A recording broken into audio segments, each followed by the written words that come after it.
Bonjour à tous, je suis très heureuse de rejoindre et de soutenir l'initiative Read the World, organisée par l'association International Publisher Association, par l'UNICEF pour les enfants et par l'Organisation mondiale de la santé.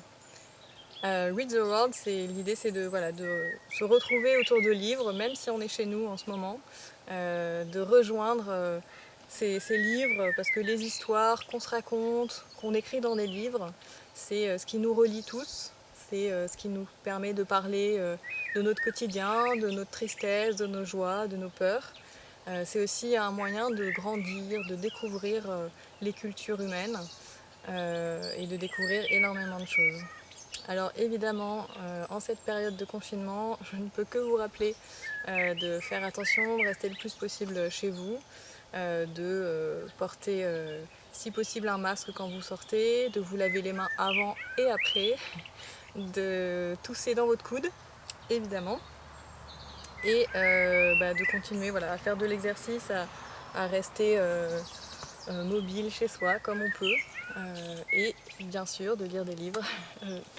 Évidemment, on est tous dans cette même situation et on fait comme on peut. C'est pas toujours évident de ne pas pouvoir voir ses proches, sa famille, ses amis. Mais c'est une des solutions pour éviter que le virus se propage. Et j'espère que cela se terminera bientôt.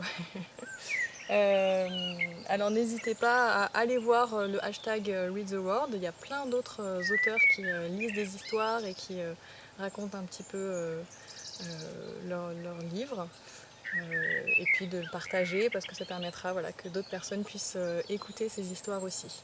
Aujourd'hui, moi, je vais vous lire un conte issu du recueil O que j'ai écrit et qu'Adrienne Barman a illustré et qui est paru aux éditions À Demi-Mot. Et je vais vous lire une histoire mexicaine qui raconte les problèmes du peuple aztèque et avec l'eau. Dans son somptueux palais, le souverain aztèque Huitzolt a la mine sombre. L'ensemble de son empire souffre de sécheresse terrible. Les réservoirs d'eau sont à sec. Les habitants n'ont plus rien à boire. Huitzolt, le souverain, a déjà sacrifié plusieurs prisonniers en l'honneur du dieu Tlaloc, qui règne sur les eaux souterraines et terrestres. Rien à faire. Les pluies ne viennent pas. Le roi enrage. Il n'a même pas pu profiter de sa piscine toute neuve. Un jour, Huitzolt part à la chasse près du lac Texcoco, dans la région de Coyoacán. Alors qu'il traverse d'épais buissons, le roi entend une sorte de glou-glou doux et frais. Stupeur. Devant ses yeux coule une rivière. Tout autour, les berges sont vertes de plantes. L'eau jaillit de la roche et serpente jusqu'à des champs de maïs. Huitzolt interpelle un paysan et lui demande d'où vient cette source inespérée. « Ce sont les dieux qui l'ont révélé à notre chef, le cacique de Coyoacán. » Huitzolt est enchanté. Le soir même, il fait appeler le cacique. Il lui ordonne de construire un aqueduc pour que l'eau de la source arrive directement jusqu'à Tenochtitlan.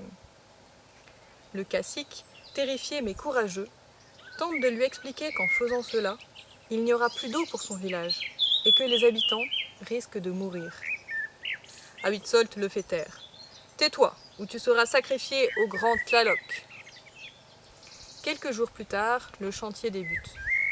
Et avant que la lune soit de nouveau pleine, l'aqueduc est quasiment terminé. Le cacique revint à nouveau alerter le souverain. Celui-ci entre dans une colère noire. Il ordonne à ses soldats de l'emmurer dans le dernier pilier de l'ouvrage. Avant de disparaître à jamais, le condamné hurle vengeance. « Roi inconscient, je promets que tu ne m'oublieras pas. À partir d'aujourd'hui, toi et tes descendants connaîtrez la malédiction de l'eau. » Mais le roi ne s'en soucie guère. Au petit matin, il descend gaiement vers sa piscine. Il ordonne qu'on ne le dérange pas pendant son bain. Une fois les bassins de la ville remplis à ras-bord, le précieux liquide arrive doucement dans les sous-sols du palais. Huitzold voit les premières gouttes éclabousser le fond de sa piscine. À l'extérieur, cependant, un violent orage éclate. Très vite, la petite rivière de la montagne se gonfle jusqu'à devenir un torrent impétueux. Dans le palais, personne n'ose prévenir le cruel roi. Ce dernier commence à patauger dans la piscine. L'eau monte et lui lèche les genoux puis le torse. Huitzold ne se rend pas compte que le niveau s'élève de plus en plus vite.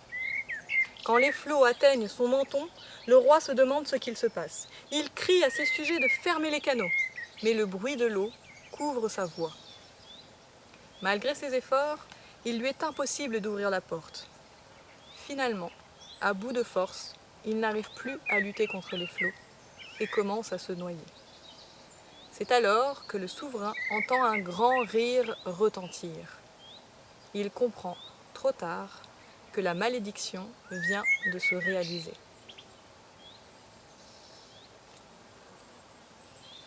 Voilà l'histoire de ce souverain mexicain qui a découvert qu'il ne fallait pas utiliser l'eau n'importe comment.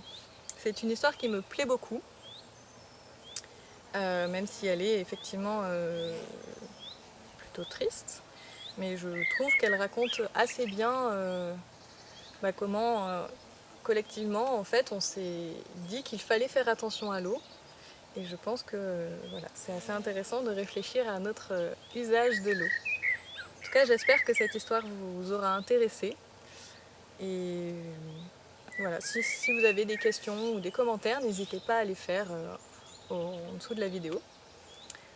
Je vous souhaite une bonne journée.